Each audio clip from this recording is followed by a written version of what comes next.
Bem-vindos ao Intervalo Literário, tudo bem? Meu nome é Bruna e esse é o terceiro vídeo da playlist sobre o livro Jesus e as Raízes Judaicas da Eucaristia. E eu queria convidar você que ainda não é inscrito nesse canal a se inscrever, a deixar o seu like, compartilhar esse vídeo e assistir os dois outros vídeos dessa playlist, certo? E se você quiser se tornar membro do canal também, é só clicar aqui embaixo no botão e lá acontece, né, de às vezes ter vídeo, às vezes ter vídeo extra. E também acesso antecipado aos vídeos do canal, certo? E hoje, então, o Mistério da Última Ceia, esse é o título do capítulo 1 do livro, onde ele vai traçar aí uns caminhos interessantes para o restante do livro, certo? Ele começa falando de Jesus e o judaísmo. Ele vai falar nesse capítulo de que Jesus cumpre o judaísmo, né? Ele cumpre todas as promessas que Deus faz a Israel. Ele usa da literatura, da leitura dos profetas, né, dos salmos e tudo mais, mas também tem hora que parece que ele está contradizendo tudo aquilo. Ele vai alertar também de que o cristianismo passou por uma fase em que não se levava muito em conta o contexto judaico de Jesus. E aí tem umas interpretações, né, a cristologia, o estudo de Jesus, totalmente destacado do seu ambiente judaico. E isso foi, assim, uma perda muito grande. Foi uma coisa horrorosa que aconteceu, mas que começa a mudar. O Pitre tem essa visão de que isso está mudando, né? Isso que ele quis dizer. E ele vai citar uma coisa que eu nunca tinha parado para pensar com detalhes, quando ele cita Lucas 4. Lá em Lucas 4, 21. Olha só isso. Lucas 4, versículo 16 diz o seguinte: ele foi a Nazaré, onde foi criado, e segundo o seu costume, entrou em dia de sábado na sinagoga e levantou-se para fazer a leitura. Foi-lhe entregue o livro do profeta Isaías, desenrolou-o, encontrando o lugar onde está escrito: o Espírito do Senhor está sobre mim, porque ele me consagrou pela unção para evangelizar os pobres. Enviou-me para proclamar a libertação aos presos e aos cegos a recuperação da vista, para restituir a liberdade aos oprimidos e para proclamar um ano de graça do Senhor. Enrolou o livro, entregou ao servente e sentou-se. Todos na sinagoga olhavam-no atentos. Então começou a dizer-lhes: hoje se cumpriu aos vossos ouvidos essa passagem da Escritura. Todos testemunhavam a seu respeito e admiravam-se das palavras cheias de graça que saíam de sua boca. Gente, não é incrível que Jesus esteja totalmente incluído, né, totalmente envolvido ali no costume judaico de que as pessoas tinham de ir na sinagoga para escutar, né, sobre as profecias, sobre os ensinamentos judaicos, e também que ele tivesse o costume era uma coisa normal. Jesus ia na sinagoga e ensinava. Olha que coisa incrível. Aquelas pessoas tiveram essa oportunidade, sabe, de escutar da própria boca de Deus, né, as explicações do texto bíblico. Isso é incrível, né? Como que eu nunca prestei atenção nisso? Porque às vezes quando a gente está lendo os evangelhos é tudo tão corrido, né? Não tem detalhes. Nós não estamos lendo um romance, então não tem detalhes e você não consegue imaginar quanto de tempo que decorre, né, de uma frase para outra. E ele estava dizendo claramente: esse sou eu estou cumprindo, eu sou de quem a profecia fala. É impressionante. Ao mesmo tempo, né, que Jesus está todo incluído no contexto judaico, ele também tem hora que parece que está contradizendo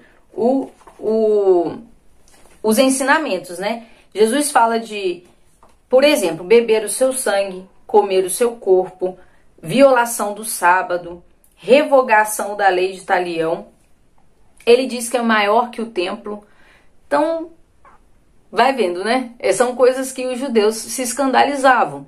Principalmente o costume, né, de beber sangue, que é o que o Brent vai destacar no livro, na página 25. Entretanto, se Jesus de fato se viu como Messias judeu, então estamos diante de um quebra-cabeça histórico, um mistério em toda a linha. Porque tem coisas que vai totalmente ao contrário. talvez o mais chocante dos seus ensinamentos é comer a carne ou beber o sangue. De acordo com o Evangelho de João, em uma outra sinagoga judaica, em outro dia de Sabá, de Shabá, né? Jesus disse as seguintes palavras: em verdade vos digo, se não comerdes a carne do Filho do Homem e não beberdes o seu sangue, não tereis a vida em vós. Quem se alimenta com a minha carne e bebe o meu sangue tem a vida eterna, e eu ressuscitarei no último dia. Jesus falou estas coisas ensinando na sinagoga em Cafarnaum. Essas palavras estão ligadas a um tabu judeu, né?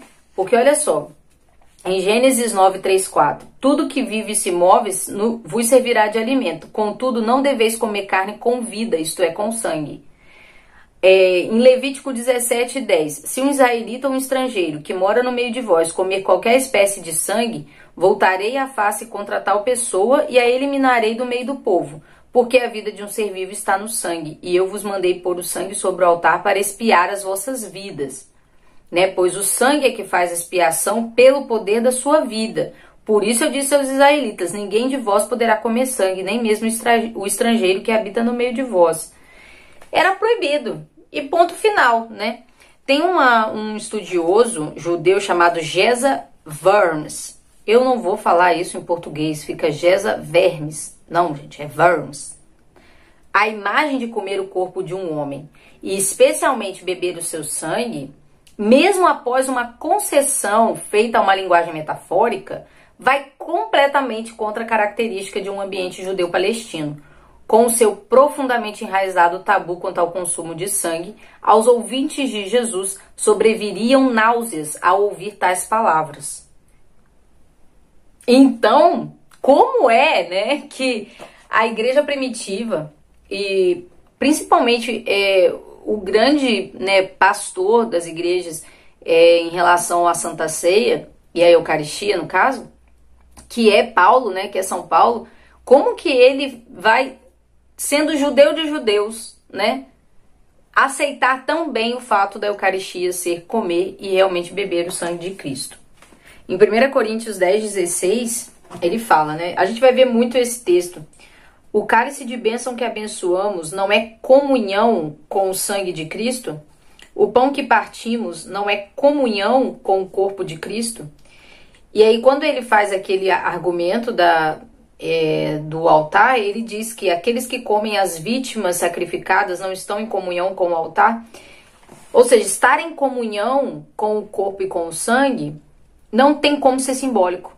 Porque se o argumento é de quem come a carne, né, no ritual judaico de culto a Deus, eles comiam de fato, né, os sacerdotes comiam a carne sacrificada, e aí eles têm comunhão com o altar, não tem como ser simbólico, é uma coisa real, né? O Brent vai falar que foi exatamente o judaísmo, né, a cultura judaica que fez os primeiros cristãos crerem na Eucaristia, e ele vai provar usando não só as escrituras, mas também documentos importantes na cultura judaica, que são os Talmudes, né, documentos oficiais, coisas que os judeus até usam, né, até hoje, como documentos oficiais da interpretação da doutrina cristã, da doutrina judaica, porque o judaísmo não usa só a escritura, ele não usa só a escritura oficial.